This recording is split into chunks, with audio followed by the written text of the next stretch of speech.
Hey guys, Amy here from the Academy. Well done if you've just sat the French paper. I've just had a first look at it now, so I was going to have a quick chat with you about basically my thoughts.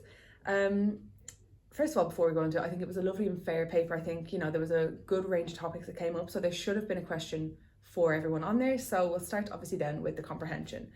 So we have les compréhensions écrites, and we know that we were supposed to do one of the two. Now, I kind of had advised my students to do both, just because obviously marking schemes can get a bit skewed post-exam.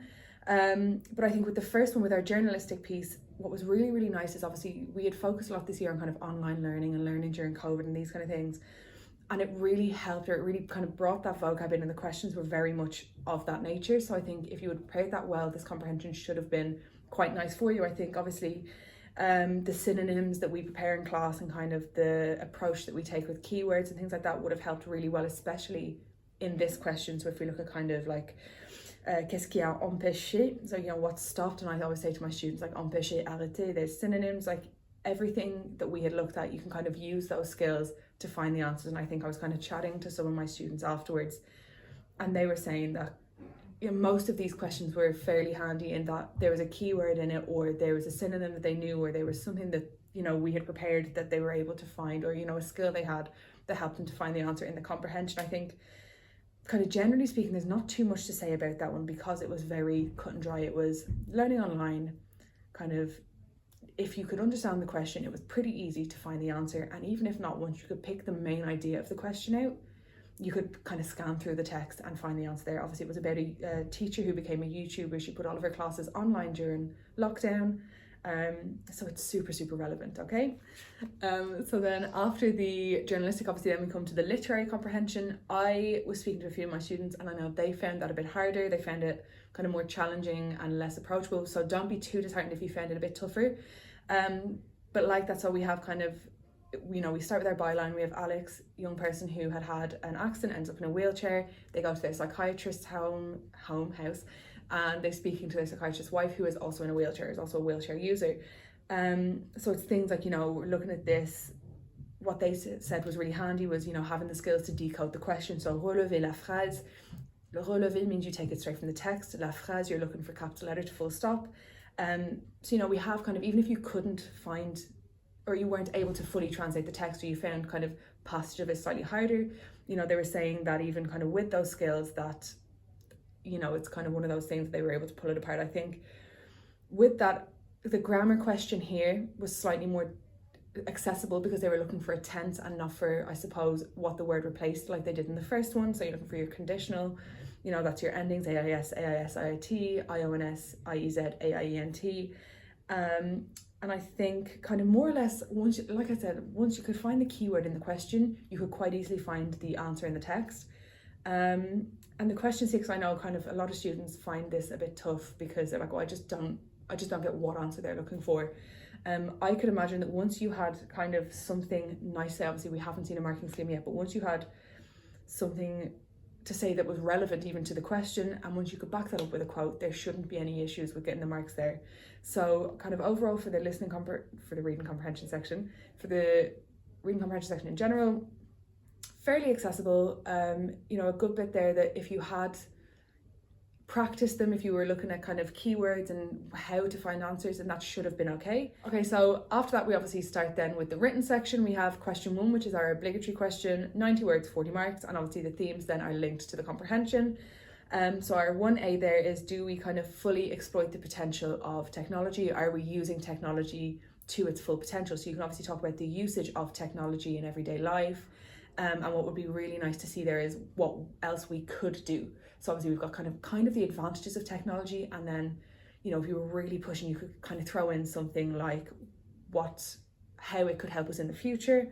Our next one there is kind of nowadays, do we do enough to help people with disabilities? Okay, so again, like that, you can kind of link in. We're always saying, it's so important to link in your topics. You can link in, like if you look at the technology notes, even I was saying with my students that we had kind of vocab on how we can use technology in the classroom, how we can use it to help students with dyslexia and things like that. You could use that as one of your points, and then again, like that, how we could improve this in the future. Or you could say yes we do, but also no we don't. I have des sentiments mitigés, I have mixed feelings about this. And then our third choice there was, would you like to go on a big trip? where would you like to go? Now, I had kind of predicted, I'm actually delighted about this paper. I think all of the questions bar one I had predicted to my students, so I couldn't have asked for a better paper for them.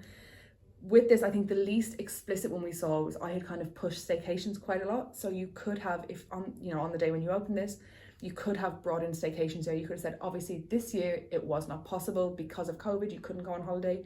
Next year I would love to, this is where I'd like to go, you know? So you could have linked in that really nice kind of COVID vocab, that staycation vocab there, and it would have been lovely.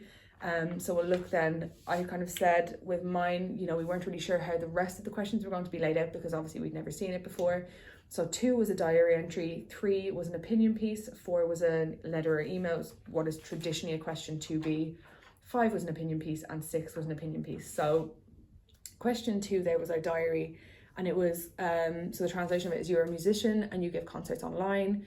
Yesterday at the end of the concert, a music producer, and we know them because of the ending of the word une productrice, that it's a feminine music producer, contacts you or contacted you and says that they want to kind of produce your songs. And then what you write about in your diary entry. So again, you can talk about, you know, if I was marking this and wanted to see like a complete, you know, really robust answer, you could put in something like, oh, I've been doing this during lockdown, obviously I've not been able to do anything else. You could bring in that vocab there. Obviously you could kind of use all those lovely expressions that you have from on cloud 9, this is amazing. And then kind of, these are my plans, I'm going to do this, when I'm famous I will do this, you know. So it was, at first I think one of those questions you'd look at and go, I've never seen one like this is very full on, very intense. But actually when you kind of break it down, there's heaps you can put in, and it very much links into all of the topics that you've already prepared. I think I had thought this would be more popular than it was, but speaking to my students, I think maybe less of them did it than I would have anticipated. I think quite a lot of students did question 4, which we'll get to obviously after question 3. So we have pourquoi acheter neuf quand on peut acheter d'occasion. So obviously you would have to know that neuf is a synonym for nouveau, it means new, and you would have to know that acheter d'occasion is to buy secondhand. But when I was looking at the environment with my students, we kind of talked about fast fashion, obviously very topical. And we're kind of saying here, like, buying secondhand isn't kind of, it's not only less not only less expensive, and you know, it's often higher quality, it's also an excellent way to kind of save the planet. What do you think about that? So like that with my students, I actually linked this into the environment. It worked really well for me, and for them obviously. But you know, they were looking for 2 things there. You not only had to talk about buying secondhand, you also had to bring in the environment. So if you were able to do that, amazing, you've really kind of nailed that there. Now question 4, I can imagine, was super popular. Okay, I can imagine that a lot of people did this because it was sport and COVID. With that, we have our questions again, lovely if you can answer every question correctly, but again, there was nothing too wild in it that you shouldn't have been able to, okay? So were you able to train? Did you have to stay at home? When could you play matches? What else did you do except for sport? So that was your kind of daily life during lockdown. Again, we did so much on that. So if you're like my students, you would have plenty to say there. And the last one is, are you kind of counting or expecting to do sport next year? Link in your topics, or, you know, link in your next year I plan to. So maybe you might have had to play with the vocab a small bit, but the kind of grammatical constructions themselves, you would be well prepared for those. And then we have our last 2 were about kind of different diets. Now again, like I did with fast fashion, I kind of had tied this in with the environment for my students. But this is kind of talking about restrictive diets. Okay, so that there's many of them, and to be au top, so to be on top, you have to eat well. And then the question, like the actual kind of height of the question is, you know, eating well, what does it mean for you? Okay, so you can talk about there how, obviously we could talk about like how obesity is an issue in some countries. We could talk about how kind of restrictive diets, as they're called here, can be better for the environment. So, you know, are you eating well for yourself? Are you eating well for other people? So there's a couple of ways you could have spun that question. And again, quite nice and broad. So long as you kind of kept it fairly relevant to what they were asking you, I see no issues there. And the very last one is les plaisirs de la lecture, which is the pleasure of reading. And again, if you think about it, so it says, quels sont pour vous les plaisirs de la lecture? So what are for you the pleasures of reading? And if you think about kind of even with the oral, and we had those 3 kind of very distinct topics, and you know, one of our questions were, que sont les avantages des loisirs? What are the advantages of having hobbies or pastimes? If you had well prepared that answer, all you would have to do is change whatever your hobby was for reading. So, you know, like that, if you really work at kind of cross-learning vocab, so you learn it for this and also this, you're learning it for the oral and also recapping it for the written exam, I think in general you should have been able to put together a pretty strong answer for that as well. all in all, I think the written paper, really nice. There was absolutely something on that for everyone, and I think it was super accessible, and luckily enough I managed to predict most of it. But I think, yeah, in general, lovely paper, and I was fairly happy to see the way it was put together.